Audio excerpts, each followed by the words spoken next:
అండి welcome to our channel భవిష్య ముచ్చట్లు. నేను ఇప్పుడు రాగి గంజి చేస్తున్నానండి. కూరగాయలన్నీ వేసి రాగి గంజి. దానికి కావాల్సినవి ఒక 3 స్పూన్లు రాగి పిండి తీసుకున్నానండి. మొలక కట్టుకుని తింటాం కదా మనము, రాగి మాల్ట్ అంటారు, రాగి గంజి అంటారు. నేను నానిచ్చి మొలక కట్టుకొని పిండి వేయించుకున్నానండి. ఎండబెట్టిన తర్వాత ఆ పిండి ఒక 3 స్పూన్లు, దీంతో 3 స్పూన్లు తీసుకున్నానండి.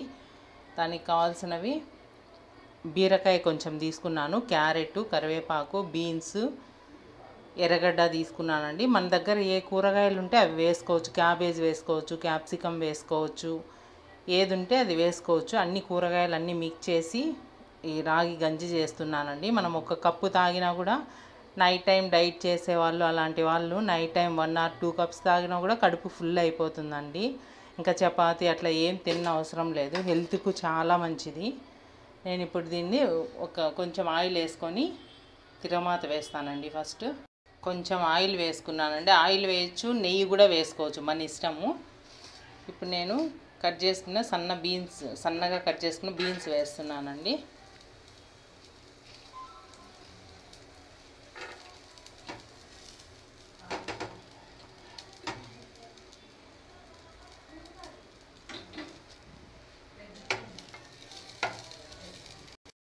బీన్స్ వేసానండి. కరివేపాకు, ఎర్రగడ్డలు, కొంచెం బీరకాయ ఉండింది, అది వేసాను. ఇప్పుడు ఇది బాగా కలిపేసుకొని కొంచెం ఉప్పు వేసి మూత పెడదామండి. ఇది కొంచెం బాగా ఉడికినట్లు వచ్చిన తర్వాత క్యారెట్ వేస్తాను. క్యారెట్ 1 నిమిషం ఉన్నా ఉడికిపోతుంది కదా.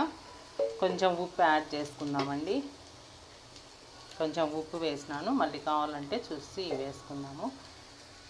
ఇప్పుడు కలిపేసి మూత పెట్టేస్తున్నానండి. సిమ్లో పెట్టేసుకుందాము. ఒక 5 minutes పెట్టేసామంటే బాగా మగ్గిపోతుంది, ఇదంతా ఉడికిపోతాయి. మరీ మొత్తం ఉడకనవసరం లేదండి, కొంచెం వేగితే చాలు మనకు. ఇప్పుడు క్యారెట్ వేసేస్తాను. క్యారెట్ ఎందుకంటే ఉడకపోయినా పర్వాలేదు, ఉడికి కొంచెం వేగినా చాలు.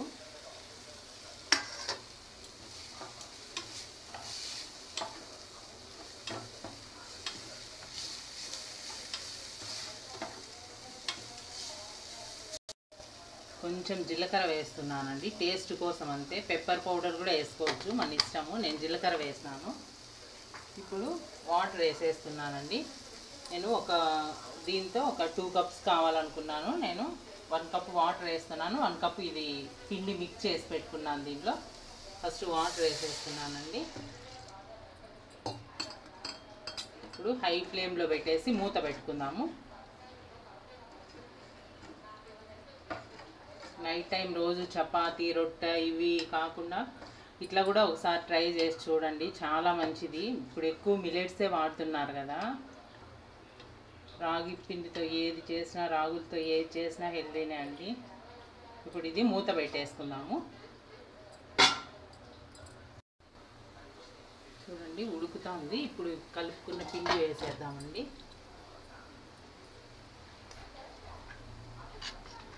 ఇప్పుడు మోకాళ్ళ నొప్పులు, కీళ్ళ నొప్పులు ఇవన్నీ ఎక్కువ అయిపోయినాయండి. రాగులు ఎక్కువ వాడమంటున్నారు, కాల్షియం బాగుంటుంది కాబట్టి. మనం కాల్షియం టాబ్లెట్లు, మందులు అన్నీ తినే కంటే ఫుడ్ కొంచెం చేంజ్ చేసుకున్నామంటే మళ్ళీ పికప్ అయిపోతామండి. చూడండి ఇట్లా బాగా కలిపేసుకోవాలి, ఉంటలు కట్టకుండా, ఉంటలు రాకుండా ఇట్లా సిమ్లో పెట్టేసుకొని బాగా కలుపుకోవాలండి. చూడండి తిక్కుగా అవుతుంది, బాగా కలుపుకోవాలి.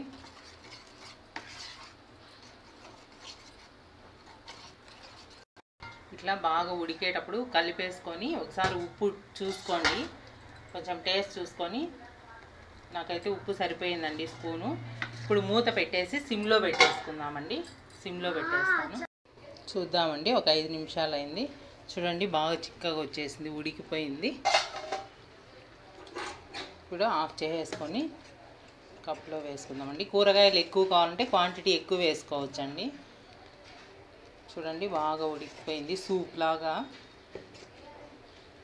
కావాలంటే పెప్పర్ పౌడర్ కూడా వేసుకోవచ్చండి. ఆఫ్ చేసేస్తున్నాను. ఇప్పుడు గిన్నెలోకి తీసుకుంటాను. చూడండి రాగి గంజి రెడీ అయిపోయిందండి. చూడండి కూరగాయలు అన్నీ వేసాము. కావాలంటే నిమ్మకాయ కూడా యాడ్ చేసుకోవచ్చండి, మన ఇష్టం అది. చూడండి ఎంత బాగుందో. మోకాళ్ళ నొప్పులు కానీ, కీళ్ళ నొప్పులు ఇట్లా ఉండే వాళ్ళు కాల్షియం ట్యాబ్లెట్లు ఎక్కువ వాడమంటారు కదా. అట్లాంటప్పుడు ఇది ఒక 1 మంత్ 2 మంత్స్ ఇట్లా చేసుకొని తాగి చూడండి, చాలా బాగా పనిచేస్తుంది. మనం ఆ మెడిసిన్ అంతా తినే కంటే ఫుడ్ ద్వారా కొంచెం చేంజ్ చేసుకున్నామంటే బాగుంటుందండి. ఓకే అండి, మీకు నచ్చితే లైక్ చేయండి, షేర్ చేయండి, సబ్స్క్రైబ్ చేయండి. థ్యాంక్ యూ అండి.